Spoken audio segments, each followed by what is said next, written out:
Dear students, હું Manoj sir and English teacher. આજના વિડીયોમાં હું તમને how to read the sentences properly, કેવી રીતે વાક્યો યોગ્ય રીતે વાંચવા એ તમને શીખવાડીશ.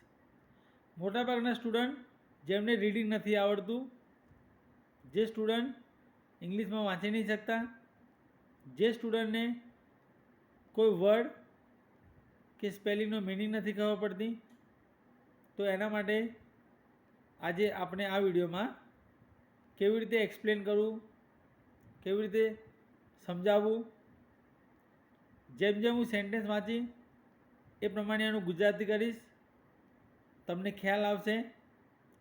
મારી આ મેથડથી તમે વધુ પ્રેરણા પામશો અને તમને વધુ ખબર પડશે. તો most of those students who are weaker in English, this is video only for them. જે વિદ્યાર્થીઓ સૌથી નબળા છે એમના માટે આ વિડીયો છે. સો ડિયર ફ્રેન્ડ્સ, હું વાંચવાનું શરૂ કરું છું. લિસન ટુ મી કેરફુલી, મને ધ્યાનથી સાંભળો. Most of the 3000 people, most of the 3000 people living in the village. મોટાભાગના 3000 લોકો ગામમાં રહે છે. આર ફાર્મર્સ, તે ખેડૂતો છે. Most of the 3000 people living in the village are farmers. But such was the burning desire. But such was the burning desire. પણ આવી એક પ્રબળ ઈચ્છા, એક સળગતી ઈચ્છા, જેને બર્નિંગ એટલે સળગતું થાય, પણ અહીંયા આપણે એક પ્રબળ ઈચ્છા, જેને ડિઝાયર કહેવાય. The burning desire to have a station in the village. ગામમાં એક સ્ટેશન હોય એવી પ્રબળ ઈચ્છા. Everybody contributed according to their capacity. So dear friends, હું જે રીતે રીડિંગ કરું છું તમે મારી ફિંગર જોઈ શકો છો. એ વર્ડની નીચે હું મૂકું છું, જે તમને ડિસ્ક્રાઇબ કરે છે, વર્ણન કરે છે કે સર કેવી રીતે રીડિંગ કરે છે. અને ટ્રાન્સલેશન પણ સમજાવું છું. અનુવાદ ધ્યાનથી સાંભળો. Everybody contributed according to their capacity. દરેકે તેમની ક્ષમતા પ્રમાણે યોગદાન આપ્યું. કોન્ટ્રીબ્યુટેડ એટલે ફાળો આપ્યો. Ranging from 3000 rupees to 75,000 rupees.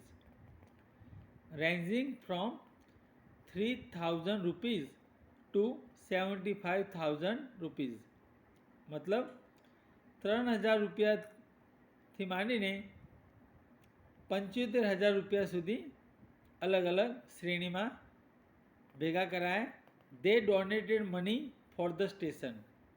They donated money for the station. તેઓએ સ્ટેશન માટે પૈસા દાન કર્યા. દાન કર્યા મતલબ donated. And we started the construction. And we started the construction in January 2008. અને અમે 2008માં બાંધકામ શરૂ કર્યું. રેલવે બનાવવાનું બાંધકામ શરૂ કર્યું. સેડ રણજીત સિંહ. રણજીત સિંઘે કહ્યું. સેડ એટલે કહ્યું. એ ફોર્મર વિલેજ સરપંચ. એ ફોર્મર વિલેજ સરપંચ. તો એક અગાઉ, ફોર્મર એટલે પહેલાંના, એક પહેલાંના વિલેજ સરપંચ એટલે ગામના સરપંચ રણજીત સિંઘે કહ્યું. સો ડિયર ફ્રેન્ડ્સ, આજે આપણે આ વિડીયોમાં એ સમજ્યા કે કેવી રીતે રીડિંગ કરવું. જો તમારે રીડિંગ સારી રીતે શીખવું હોય અને શબ્દોના મિનિંગ જાણવા હોય, સો કીપ વોચિંગ માય વિડીયો. મારા વિડીયો જોતા રહો. દરેક વિડીયોમાં હું તમને અલગ અલગ પેરેગ્રાફ લેસનમાંથી સમજાવીશ. કેવી રીતે રીડિંગ કરવું, કેવી રીતે મિનિંગ સમજવું, જેના આધારે તમે વધુ માર્ક્સ લાવી શકો. સો વેટ ફોર નેક્સ્ટ વિડીયો. હવે નવા વિડીયો માટે રાહ જુઓ. જો તમે ચેનલ મારી સબસ્ક્રાઈબ નથી કરી સો સબસ્ક્રાઈબ માય ચેનલ